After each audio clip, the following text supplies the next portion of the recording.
Bonjour et bienvenue à un nouvel épisode du podcast du MR21 à la cathédrale Notre-Dame de l'Assomption à Moncton.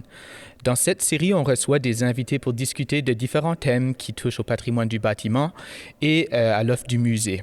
Alors, mon nom c'est André Bourgeois et je suis l'animateur de cette série. Un des objets les plus impressionnants et importants de la cathédrale, c'est son orgue.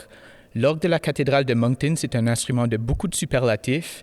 Il a été installé en 1955 par les fabricants Casavant Frères, une entreprise basée à Saint-Hyacinthe au Québec. On dit que Joseph Casavant était un des premiers importants entrepreneurs du Canada. L'entreprise continue aujourd'hui à laisser sa marque partout dans le monde. Nous accueillons aujourd'hui Alain Gonneau, le directeur tonal chez Casavant Frères, et Danny Wiseman, directeur de projet chez Casavant Frères. Déjà, on a hâte d'en entendre plus à propos de Casavant Frères et aussi d'en savoir plus sur notre orgue ici à la cathédrale. Mais commençons par peut-être en apprendre un peu sur juste l'instrument, l'orgue en général. Alors, l'orgue occupe une place vraiment particulière dans le répertoire des instruments. C'est pas seulement un instrument, mais c'est un monument, c'est une partie du bâtiment. Il occupe des espaces très grands, puis il résonne dans le bâtiment entier. Alors, pouvez-vous nous en dire un petit peu plus sur comment l'orgue se démarque des autres instruments de musique? Bien, premièrement, c'est le plus gros des instruments de musique. Bon, c'est sûr qu'il y a eu des instruments, des orgues portatifs, il y a eu des orgues de salon que les gens avaient dans leur maison. Il y a eu, mais de façon générale, on le voit souvent dans les églises ou les grandes salles de concert. On peut dire que l'orgue est un peu comme un orchestre. Ou je vais dire comme tu disais, Danny, tout à l'heure, comme un synthétiseur baroque, si on veut. C'est-à-dire qu'on choisit les sons qu'on veut, et puis on peut les jumeler, on peut puis choisir l'orchestre ou les instrumentistes de l'orchestre en jouant à l'orgue. C'est un instrument qui est très fastidieux, difficile, complexe à fabriquer, mais aussi à jouer, parce que l'organiste doit utiliser ses deux mains, ses deux pieds, tirer les jeux, comme j'expliquais tantôt, en choisissant les sons en fonction de la musique, le style de musique. Contrairement à un autre instrument, un piano, qu'on joue une musique baroque ou une musique moderne, ça a un son de piano. Qu'on joue un violon, ça reste un violon, mais l'orgue, on va changer les sons puis aller chercher des sonorités d'époque, des sonorités plus modernes. Et il y a toute cette possibilité-là. Wow, c'est vraiment intéressant. Alors, ce qu'on comprend, c'est que l'orgue, c'est vraiment un instrument très complexe, une machine vraiment très complexe, si vous me permettez ce mot-là. Sans aller trop dans les détails, pouvez-vous expliquer à notre public comment ça fonctionne, un orgue? C'est un instrument, même s'il se joue avec un clavier ou des claviers, c'est un instrument à vent. Donc, c'est vraiment le vent qui va produire les sons en faisant résonner les tuyaux. Un peu comme la forme des tuyaux, le fonctionnement des tuyaux, c'est un peu comme une flûte à bec. Tiens, je vais y aller avec un exemple. Ici, j'en ai un. Je ne sais pas si on le voit. Donc, le vent va rentrer ici. Il va produire un son. Et l'autre type de tuyau, c'est un peu le même fonctionnement qu'une clarinette ou un hautbois où il y a une petite languette qui va se mettre à vibrer quand le vent va rentrer dans le pied, puis il faut faire vibrer la languette, comme ça. Avec tous ces différents types de sonorités-là, je ferais un peu l'analogie un peu comme l'humain, si on veut, quand on chante. Curieusement, quand les harmonistes, ceux qui travaillent le son de l'orgue, entre nous, dans les mots qu'on utilise, c'est faire parler le tuyau. Donc, c'est vraiment comme parler, chanter. Donc, on a besoin d'un poumon, des cordes vocales, puis du cerveau pour contrôler le tout. Dans le cas de l'orgue, les poumons, c'est une soufflerie qui va faire le vent. OK, à l'époque, c'était des soufflets et c'était quelqu'un, avant l'électricité, c'était quelqu'un qui pompait, un peu comme quand on allume un feu, qui pompait, un soufflet pour qu'il y ait tout le temps du vent dans l'orgue. Quand l'électricité est arrivée, les bedeaux étaient très contents. Il n'y avait plus à pomper. Maintenant, c'est une turbine électrique, une soufflerie électrique qui fait un vent constant, qui remplit ce qu'on appelle des réservoirs. Et ces réservoirs-là sont un peu l'équivalent des poumons. Ils font en sorte qu'il y a toujours de l'air qui va être fourni aux tuyaux. Les tuyaux en soi, comme je l'ai montré un peu plus tôt, c'est un peu l'équivalent des cordes vocales. C'est ce qui se met en vibration pour créer un son. Et puis, le cerveau, c'est la console. La console, c'est où il y a les claviers, les registres pour que tout l'habitacle, le cockpit de l'organiste. C'est vraiment là où l'organiste a le contrôle total de l'instrument. Ce qu'il fait, c'est qu'il va tirer un jeu, un registre, et puis un jeu de flûte, par exemple, pour mettre un nom. Ce jeu de flûte-là, à ce moment-là, est prêt à chanter.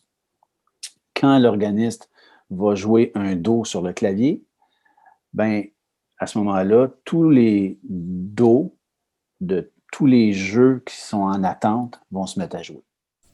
Une des particularités de l'orgue que je trouve par rapport aux autres instruments, moi je suis guitariste de formation, guitariste classique de formation. Quand on est à la guitare, on contrôle, on fabrique le son, vraiment nous-mêmes. Donc, un peu comme au piano, si on veut jouer fort ou doux, on attaque la note plus fort ou plus doux. Sur l'orgue, c'est pas comme ça. L'orgue, c'est carrément un bouton on-off. Ça joue ou ça joue pas. Donc, si on veut avoir des dynamiques différentes, donc, exemple, une trompette forte et une trompette douce, il nous faut 2 trompettes. 2 trompettes, 2 sommiers, 2 réservoirs, 2 claviers et 2 pressions de vent différentes. Parce que c'est la pression de vent, plus la pression va être haute, plus ça va être fort, plus elle va être basse, plus ça va être doux. Donc, c'est pour ça aussi qu'on a différentes divisions dans l'orgue. On va avoir une division qui s'appelle grand orgue, une autre récit, une autre positif et pédale. Parce que comme je disais plus tôt, l'organiste joue aussi avec ses pieds, donc il y a carrément un clavier de pédale. Je pense que s'il y avait eu 1 ou 2 autres membres, il y aurait eu à les utiliser aussi.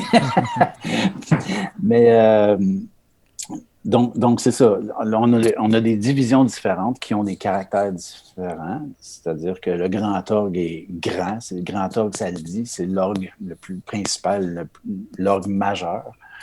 Et puis, on a le récit qui sert, ça vient de récitatif un peu, mais qui a un caractère plus soit soliste ou chaud, hein, vraiment une couleur différente, puis des pressions différentes et de la tuyauterie différente. Donc, chacune de ces divisions-là va avoir des couleurs propres, puis va être utile dépendamment de la musique qu'on joue. Si on fait une musique ancienne, si on fait une musique qui est plus douce, on va aller chercher ces couleurs-là dans ces différentes divisions-là. OK, vraiment intéressant. Alors, une grande question pour vous. Alors, quelles sont les étapes principales de la fabrication d'un orgue?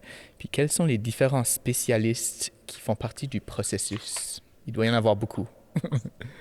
En fait, oui, il y en a plusieurs et je pense que je vais inviter aussi mon collègue Alain à répondre à ça parce que, dans le fond, c'est ça. Donc, chez Casavant, on a toutes sortes de personnes qui travaillent là. Donc, on est à même vraiment d'expliquer un petit peu comment ça se passe. C'est un petit peu tout compartimenté.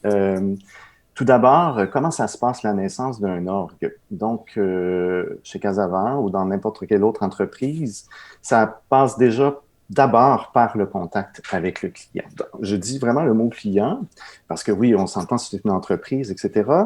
Mais si je le pense d'un côté plus artistique maintenant, donc les responsables d'un projet d'orgue, que ce soit pour une église ou une salle de concert, ou même peut-être pour un orgue personnel ou pour un instrument dans une école, université, école de musique, on doit d'abord s'asseoir et parler ensemble de ce que va être cet instrument-là, à quoi il va servir, le lieu dans lequel il va être. Alors, ça, d'abord, il faut déjà voir, ça va être qui cette personne-là? Hein? Ça va être qui? C'est comme, dans le fond, deux personnes qui font un enfant. Et bien, à ce moment-là, on sait que par le mélange d'ADN, par le mélange de personnalité, on peut s'attendre un petit peu à ce que cet enfant-là va avoir comme caractéristique. Bon, des fois, peut-être que ça tourne mal, mais pas dans le cas de l'orgue.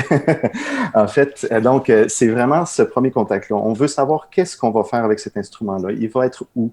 Comment on veut qu'il sonne? Il va être joué par qui? Est-ce que ça va être un instrument de concert? Donc, il va y avoir différentes personnes qui vont s'asseoir à cet instrument-là. Donc, ça passe vraiment par une idée d'abord artistique et d'un concept de déterminer comment on veut que cet instrument-là soit.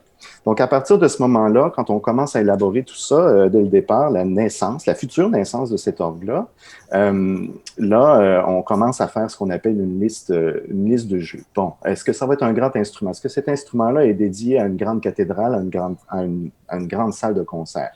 Déjà là, ça détermine la taille de cet instrument-là. Donc, tout à l'heure, Alain parlait de différentes divisions qu'on a, récit, grand orgue, positif. Donc, c'est des sections. Donc, dans le fond, chaque clavier a son propre nom et est approprié à une division. Et donc là, on détermine. Est-ce qu'on a besoin d'avoir un orgue qui a 2 claviers, 3 claviers, 4 claviers, 5 claviers, 6 claviers, parce que ça existe déjà, ces grands instruments-là. Donc, à partir de ce moment-là, on commence à élaborer une liste de jeux. Donc, qu'est-ce qu'on va mettre dans telle division? La division du grand orgue, celle qui est principale. Comment on veut qu'elle sonne? Ensuite de ça, on y va division par division. On essaie de voir si tout ça se tient ensemble. Là, je vais passer rapidement parce que ça peut être un processus qui peut être très, très long. Des fois, ça peut prendre une bonne année, élaborer ce à quoi un instrument peut ressembler, parce que souvent, il y a beaucoup d'intervenants aussi. Il y a des fois, donc les organistes, ensuite de ça, il y a des consultants, des spécialistes, etc. On demande l'avis de d'autres personnes, de d'autres musiciens, etc. Donc, fait que c'est un processus qui est quand même assez complexe. À partir de ce moment-là où ça c'est fait, donc là, ce projet-là commence à se propager dans différents secteurs de la facture d'orgue. Donc là, vous voyez donc mon collègue Alain, qui est directeur tonal. Donc, c'est lui qu'à partir du moment où il va recevoir cette liste-là, donc de souhaits, disons ça comme ça, un wish list, là, vraiment, de ce qu'on veut avoir comme son dans cet orgue-là, il va commencer à élaborer comment seront construits les tuyaux, de quelle taille ils vont avoir, comment, ensuite de ça, comment on va penser à les faire sonner les uns par rapport aux autres. Ensuite de ça, ben c'est ça. À partir du moment où ça c'est fait, Alain commence à transmettre dans un autre département, donc la tuyauterie. Moi, ça fait un peu plombier, mais c'est un peu ça aussi qu'on s'entend qu'on fabrique des tuyaux. Ça implique de la soudure, des alliages de métaux. Alors, on commence à fabriquer selon une échelle ces tuyaux-là. Donc, il y a quelques artisans qui travaillent là-dessus, etc., etc. Et ensuite de ça, il y a des jeux de bois, il y a des jeux de métal. Donc, il y a des ébénistes qui commencent à travailler. Ensuite de ça, on a fait aussi un aspect visuel qui est très, très, très important aussi. Je l'ai un peu passé rapidement. Donc, on a des gens qui travaillent à la conception de comment cet orgue-là va s'incruster dans le bâtiment dans lequel il va être et à quoi il va le ressembler. Donc, évidemment, toujours en lien avec l'aspect du lieu aussi. Puis, déjà, quand on voit un orgue, on a déjà une petite idée de comment ça va sonner quand on le regarde sans même l'avoir entendu déjà. Alors, il y a des gens qui travaillent au dessin, qui proposent des visuels. Évidemment, à partir de ce moment-là, on fait aussi des études d'espace pour savoir comment ce qu'on a prévu comme liste de jeux, comme type de son, va pouvoir se loger. Parce qu'on sait que dans un orgue, Alain vous a montré quelques tuyaux tout à l'heure. Ça, c'était des tuyaux de longueur moyen petit. Donc, il y a des tuyaux qui peuvent atteindre jusqu'à 32 pieds de haut, que ce soit des tuyaux de métal ou des tuyaux de bois. Et ensuite de ça, qui peuvent être aussi petits qu'un crayon. Donc, évidemment, on se rend compte que ça va être des tuyaux qui sont des sons très, très aigus. 32 pieds, ce sont des tuyaux qui vont sonner très, très graves. Donc là, la fabrication commence et tout ça. Donc, on veut savoir si ça se loge, évidemment, dans l'espace où on va le construire. Alors, après ça, on a des gens qui travaillent dans les ateliers qui fabriquent toutes les différentes parties, la console, les sommiers, qui prévoient de faire comment la soufflerie va, avec ces conduits d'air, vont passer à l'intérieur de l'orgue. On prévoit l'espace qu'un être humain puisse, l'accordeur, entre autres, puisse se déplacer dans l'orgue aussi de façon sécuritaire et sans accrocher. Il faut qu'il y ait tous ces espaces-là qui soient prévus. Donc, quand tout ça, là, je vais passer un peu rapidement, on commence à monter l'instrument dans nos ateliers, dans une très grande salle, ce qu'on appelle la salle de montage. Et c'est là qu'on commence à faire parler l'orgue. Donc, Alain, avec ses collègues harmonistes, vont commencer à pré-harmoniser les tuyaux en sachant un peu comment d'avance ça va sonner dans le lieu, toujours en prévision de comment cet orgue-là va s'exprimer et chanter dans le lieu dans lequel il va être installé.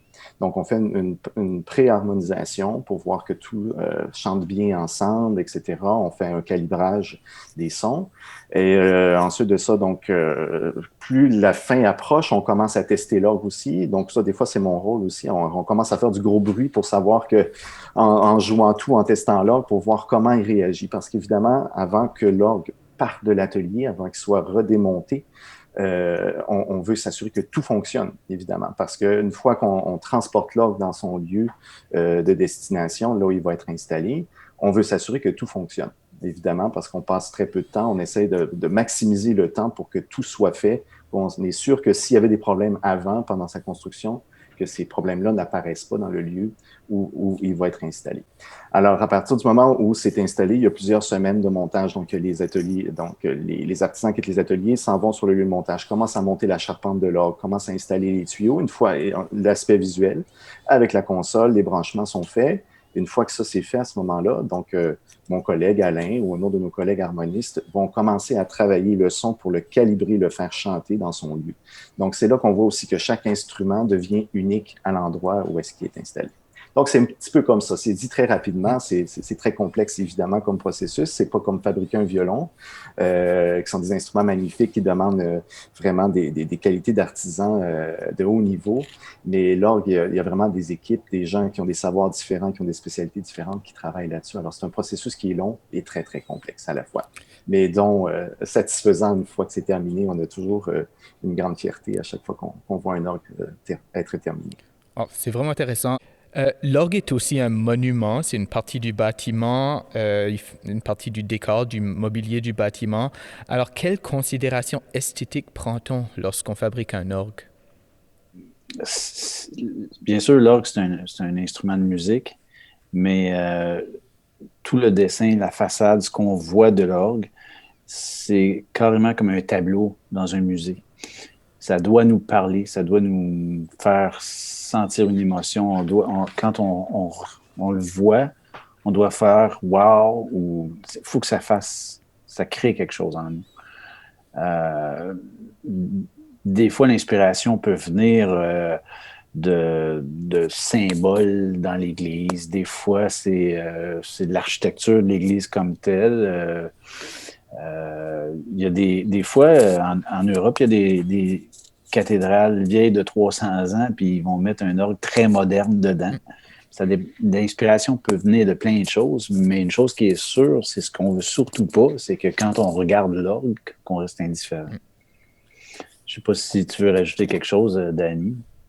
Ben, en fait, oui, c'est ça. Au point de vue, évidemment, architecture, c'est sûr, oui, des fois, on peut voir des choses en Europe, comme Alain vient de le mentionner. Il peut y avoir une cathédrale vieille de 1000 ans, on dit 300 ans, mais on peut même pousser plus loin. Effectivement, l'orgue peut avoir l'air très, très moderne. C'est un orgue qui est récemment construit. Souvent, on pousse le concept esthétique, visuel, d'aller dans quelque chose de complètement éclectique et ça fonctionne. C'est toujours, en même temps, c'est un peu le concept de le moderne qui rencontre l'ancien. Mais aussi, en même temps, dans l'aspect visuel, si on est dans une église gothique, ben, on va aimer aussi avoir dans l'aspect visuel du buffet de l'orgue, quelque chose qui rappelle le gothique aussi, ou dans une église romane. Donc, évidemment, l'instrument va épouser aussi les courbes de l'endroit où il est, va vraiment épouser le style et le genre. Par contre, si on va au point de vue sonore, encore là, ça dépend aussi. Donc, on peut aller voir des vieilles cathédrales, ou même ici en Amérique, mais je trouve que l'exemple est plus facile à donner par rapport à l'Europe. Des fois, dans une cathédrale vieille de 1000 ans, ben, on a un orgue qui a été construit au 18e siècle et après ça, qui a été transformé au fil du temps. Puis, on a rendu cet orgue-là dans un autre esthétique qui est plus, au lieu d'être baroque, on a conservé son aspect visuel baroque, mais à l'intérieur de ça, il y a le son, un son qui est plutôt romantique. Dans le fond, c'est comme si on prenait un piano forte de 1750 et puis qu'on était capable de construire le son d'un Steinway à l'intérieur. Donc, c'est un petit peu l'image, c'est un petit peu grossier comme comparaison, mais c'est un peu ça. Donc, l'orgue a aussi cette capacité-là aussi à pouvoir s'adapter et au niveau visuel et au niveau sonore en traversant le temps. Alors, c'est ça. Puis dans l'esthétique aussi sonore, tout dépendant, quand je vous parlais tout à l'heure de la décision qu'on prend quand on commence à élaborer le devis d'un orgue, le type de son qu'on veut avoir, on peut construire un son un orgue qui imite en fait le son qu'on retrouvait à l'époque baroque, le son qu'on retrouvait au 19e siècle. Donc, parce que les orgues se sont quand même transformés au niveau du son parmi les époques passées. Donc, c'est ça. Donc, des fois, on peut retrouver un orgue qui sonne baroque dans un visuel qui est tout à fait de l'époque romane ou quelque chose comme ça, donc qui épouse les courbes romanes. Donc, l'orgue a ce pouvoir-là de pouvoir se camoufler ou se déguiser aussi d'une certaine façon. Bon, alors parlons maintenant des orgues Casavant et de l'entreprise Casavant Frères. Vous existez depuis 140 ans et avez maintenant une réputation mondiale. Pouvez-vous nous parler des débuts de l'entreprise? Mais c'est sûr qu'on appelle l'entreprise Casavant et Frères, mais ça a débuté quand même un peu plus tôt avec le père, Joseph Casavant, qui était venu étudier à Sainte-Thérèse. Puis à l'époque, il y avait un instrument un instrument français qui était en mauvais état dans la chapelle, puis on lui avait demandé de le réparer. Et puis il s'était procuré un livre lors de du facteur d'orgue de Dom Bédos.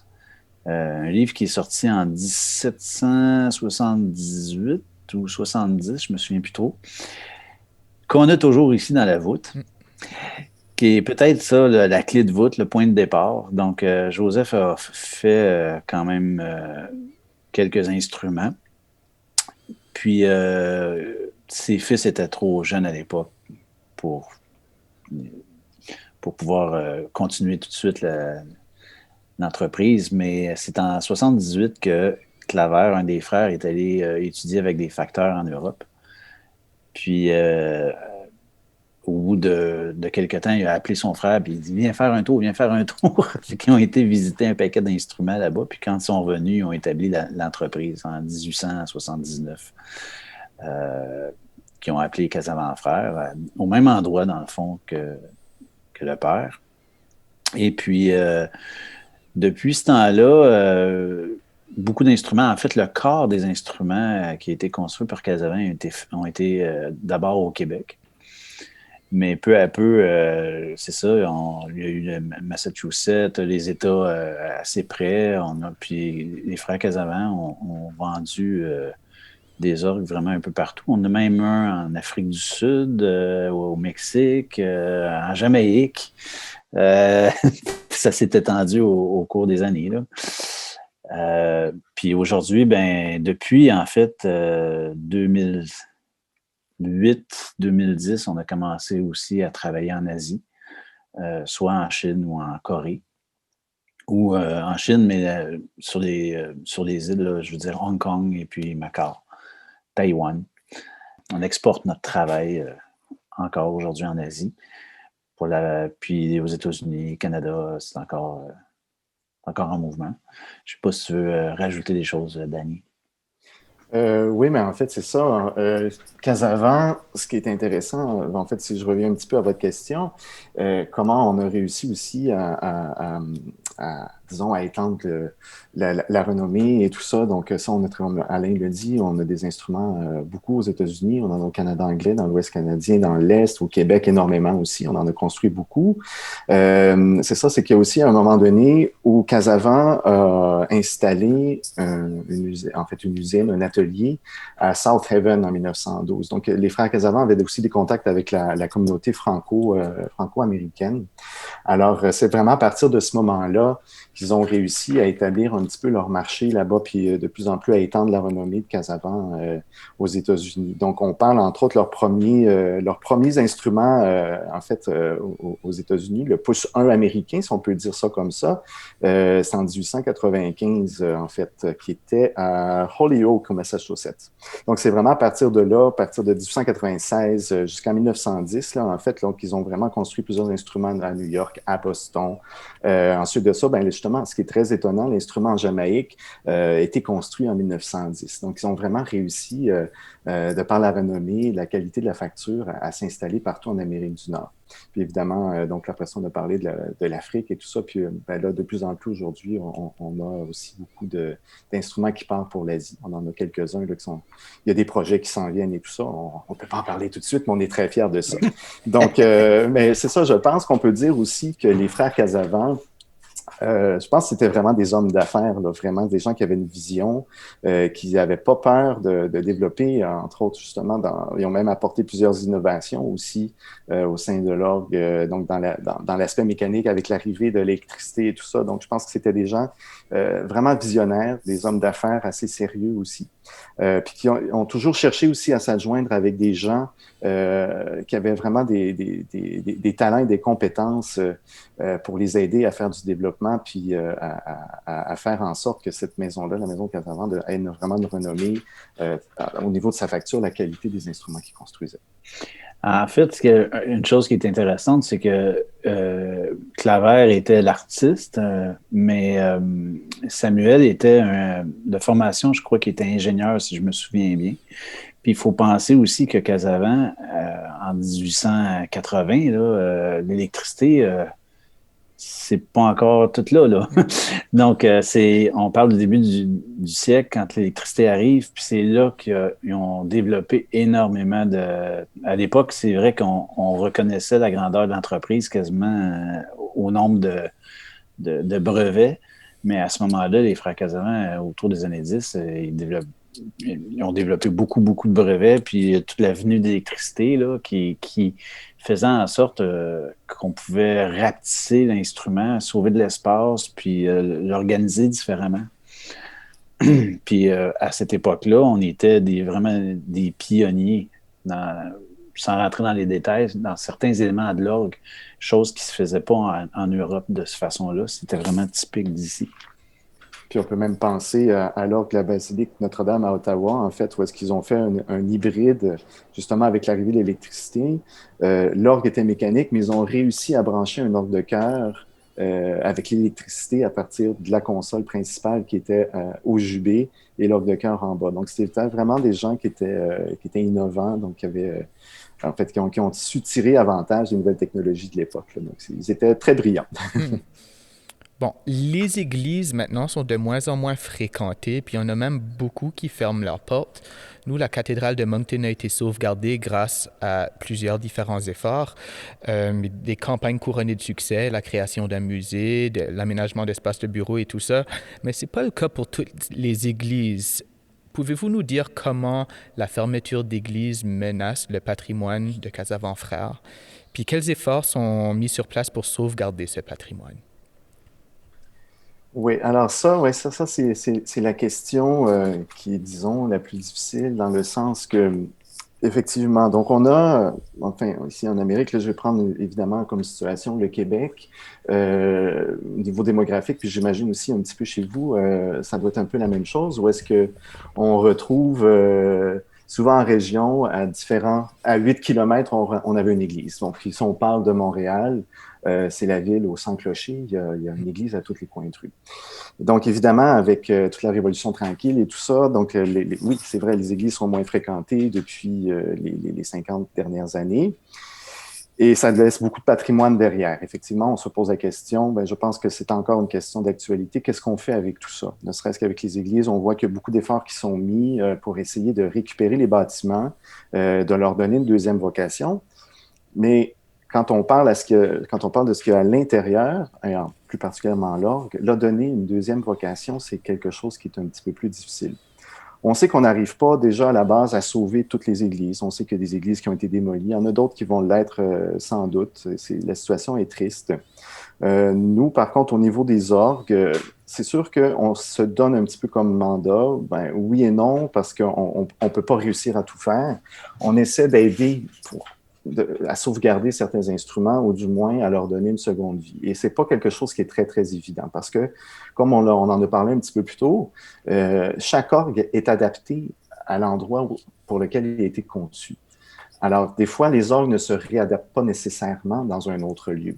L'orgue a été pensé et de façon architecturale et au niveau du son pour résonner dans le lieu où il était installé. Alors, c'est déjà à la base, c'est très complexe de réadapter un instrument. Ça se fait, c'est pas impossible. Mais moi-même, et je vais y aller du côté vraiment très personnel, comme musicien, comme organiste aussi, c'est sûr que je trouve ça toujours difficile quand on pense qu'il y a un orgue qui va être déménagé ou qui va être perdu, qu'on sait qu'il ne sera pas réinstallé quelque part.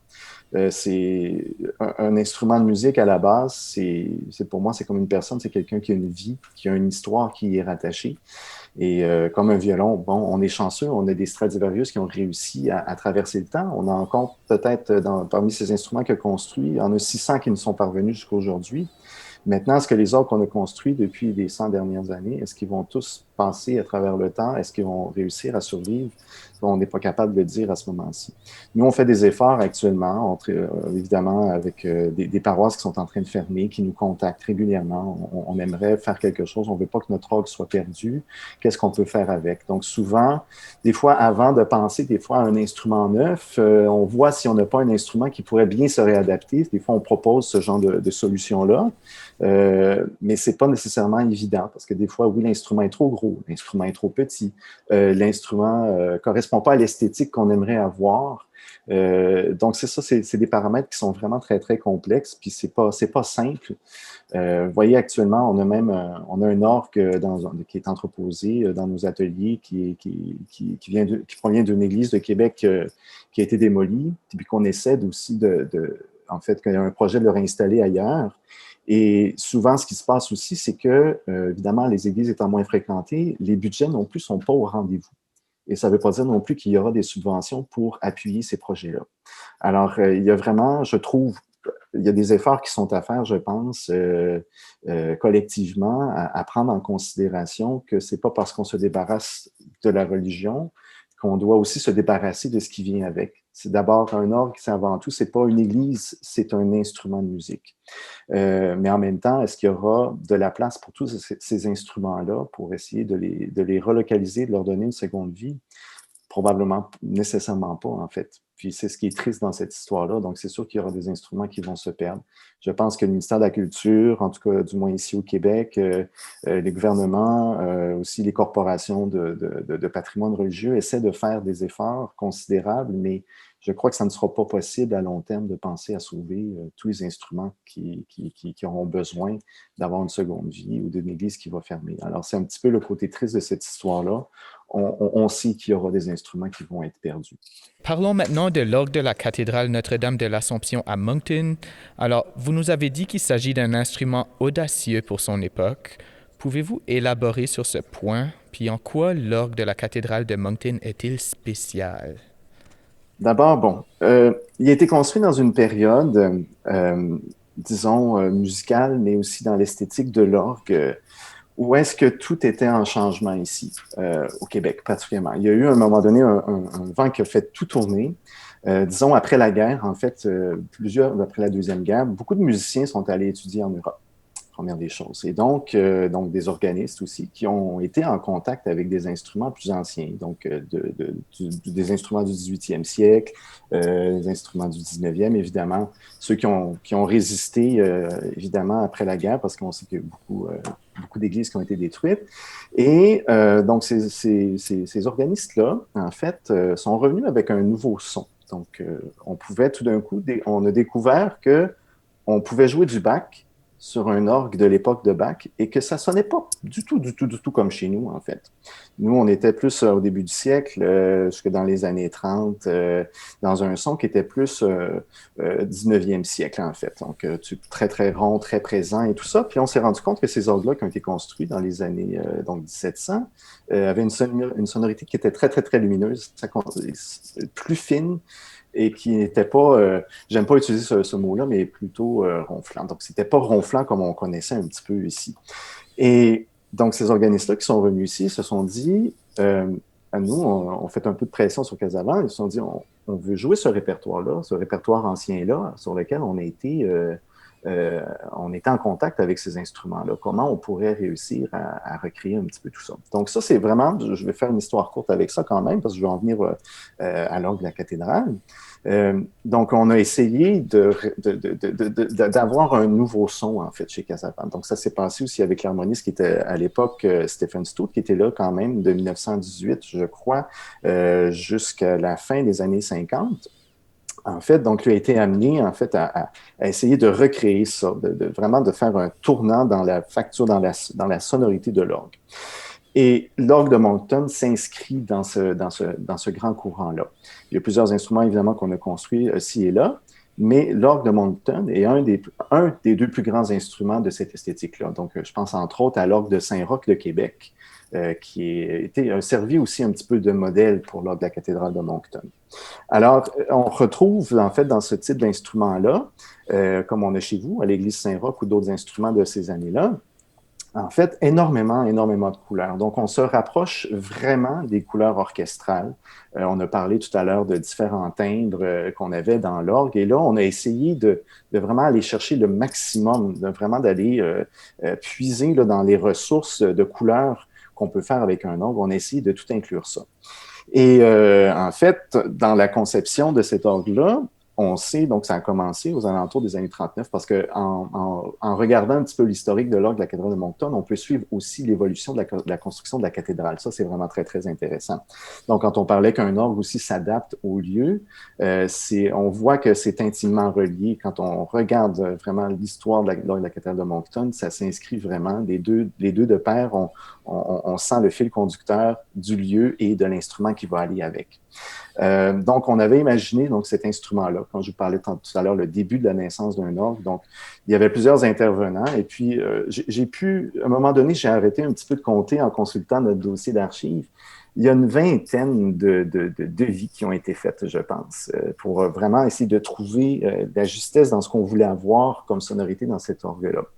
Et donc, c'est ça. Alors, on a beaucoup de jeux de mutation. En fait, ce qu'on retrouve, ce qui est assez rare, en fait, dans cette époque-là, ce qu'on a essayé de recréer, d'aller chercher des jeux de mixture, ce sont des jeux qui sont très, très, très lumineux. Ça apporte énormément de sons harmoniques. Ça donne de la couleur dans le son.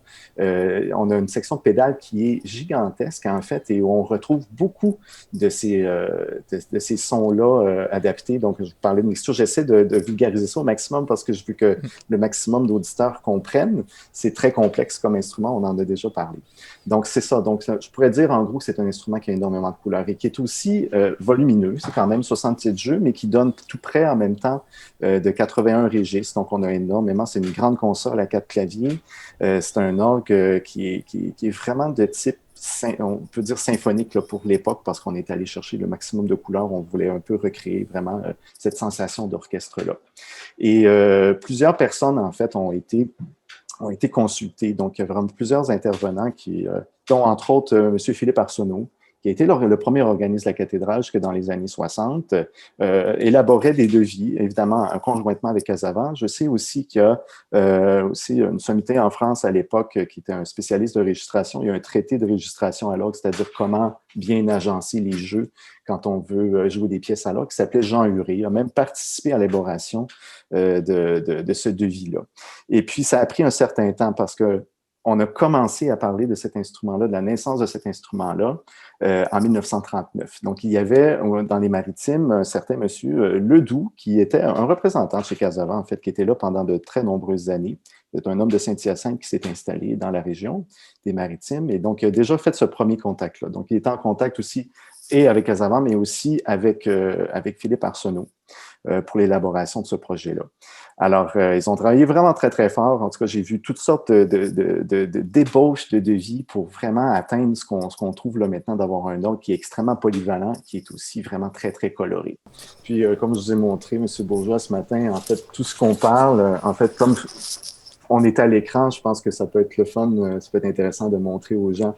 Donc, ça, c'est toute la correspondance de l'époque, de 1939 à 1954. C'est tout le travail de ces gens-là qui ont mis tout leur cœur puis vraiment tout leur savoir-faire pour donner naissance à un grand instrument que vous avez. Alors, c'est très intéressant. Il y a des belles choses humaines qui se passent là-dedans. Bon, on doit se quitter, mais vous nous donnez envie d'aller creuser dans ces dossiers. Bon, alors, Monsieur Gonneau, Monsieur Wiseman, merci beaucoup de nous avoir rejoints aujourd'hui. On a hâte d'en entendre plus. Merci. Merci. Merci.